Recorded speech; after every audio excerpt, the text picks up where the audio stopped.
आपने कभी ना कभी तो लोगों से ये कहते हुए जरूर सुना होगा कि यार पैसा कमाना बहुत मुश्किल है, ऐसे ही अमीर नहीं बना जाता। बहुत ही कम लोग होते हैं जो सच में अमीर बन पाते हैं। अमीर और ज्यादा अमीर और गरीब और ज्यादा गरीब होते जा रहे हैं। लोगों का ये मानना बिल्कुल सही है, क्योंकि अमीर लोग ये जानते हैं कि पैसा काम कैसे करता है और उसे मैनेज कैसे किया जाता है, जबकि गरीब लोग सिर्फ यही सीखते हैं कि पैसा कमाया कैसे जाता है। अमीर लोगों के पास फाइनेंशियल नॉलेज होती है क्योंकि वो फाइनेंशियली लिटरेट होते हैं, और ऐसा इसलिए होता है क्योंकि वो खुद को फाइनेंशियली लिटरेट करने के लिए फाइनेंशियल बुक्स पढ़ते हैं। अब आप जानते ही हैं कि फाइनेंशियल एजुकेशन के लिए जो बुक सबसे ज्यादा लोगों को रिकमेंड की जाती है वो है rich dad poor dad by Robert Kiyosaki.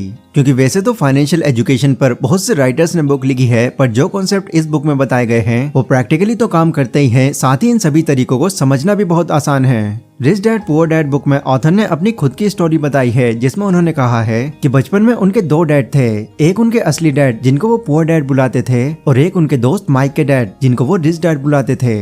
Robert के जो पुअर डैड थे वो बहुत ही ज्यादा एजुकेटेड थे और वो एक स्कूल के अंदर बच्चों को पढ़ाते थे, जबकि उनके रिच डैड ने सिर्फ 8th स्टैंडर्ड तक ही पढ़ाई की थी, लेकिन वो अपना बिजनेस चलाते थे।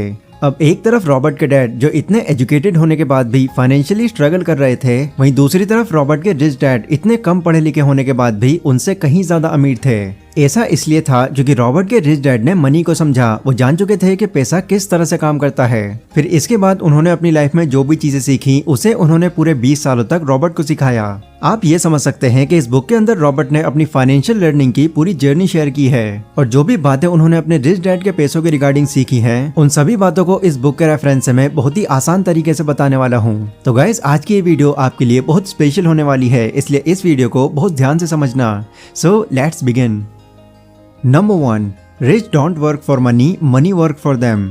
ऑथर बताते हैं कि आजकल लोग एक तरह के ट्रैप में फंसे हुए हैं। वो स्कूल जाते हैं, अपनी स्टडी परस्यू करते हैं, और जब उनकी सारी पढ़ाई पूरी हो जाती है तो वो 9 to 5 की जॉब ढूंढने लगते हैं जो उन्हें अच्छी सैलरी दे, और फिर जॉब मिल जाने पर वो शादी कर लेते हैं और फिर अपनी पूरी जिंदगी सिर्फ कमाते रहने में गुजार देते हैं।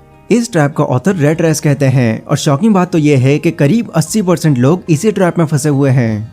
ऑथर के रिच डैड बताते हैं कि इतने सारे लोग इस रेट रेस में इसलिए फंसे हुए हैं क्योंकि वो अपने अंदर के लालच और डर को कभी समझ ही नहीं पाते। जो लोग गरीब माइंडसेट रखते हैं उन्हें ये लगता है कि अगर हमको बहुत सारे पैसे कमाने हैं या फिर रिच बनना है तो हमको हाई सैलरी वाली जॉब करनी होगी, जबकि जॉब सिर्फ लॉन्ग टर्म प्रॉब्लम का एक शॉर्ट टर्म सोल्यूशन है। क्योंकि जॉब करने से आपकी इनकम तो बढ़ जाती है, पर साथ ही साथ आपके खर्चे भी बढ़ जाते हैं। उनके रिच डैड ये भी कहते हैं कि जिनकी गरीब मेंटालिटी होती है वो पैसों के पीछे बिल्कुल वैसे भागते हैं जैसे गधा एक बंधी हुई गाजर के पीछे भागता है, और जिस तरह गाजर दिखाकर उस गधे का मालिक उससे काम करवाकर अपने पैसे कमाता है, वैसे ही 9 to 5 की जॉब में एक बॉस अपने एम्प्लॉय से काम करवाकर अपना प्रॉफिट बनाता है। और जैसे गाजर के पीछे भागने से गधे को कुछ नहीं मिलता, वैसे ही पैसे के पीछे भागने से ये लोग भी अमीर नहीं बन पाते। इसलिए जो लोग कामयाब होते हैं वो ज्यादा टाइम तक सिर्फ पैसों के लिए काम नहीं करते रहते, बल्कि वो एक ऐसा सिस्टम तैयार करते हैं जिससे उनका पैसा उनके लिए काम करता है और उन्हें पैसे कमा कर देता है।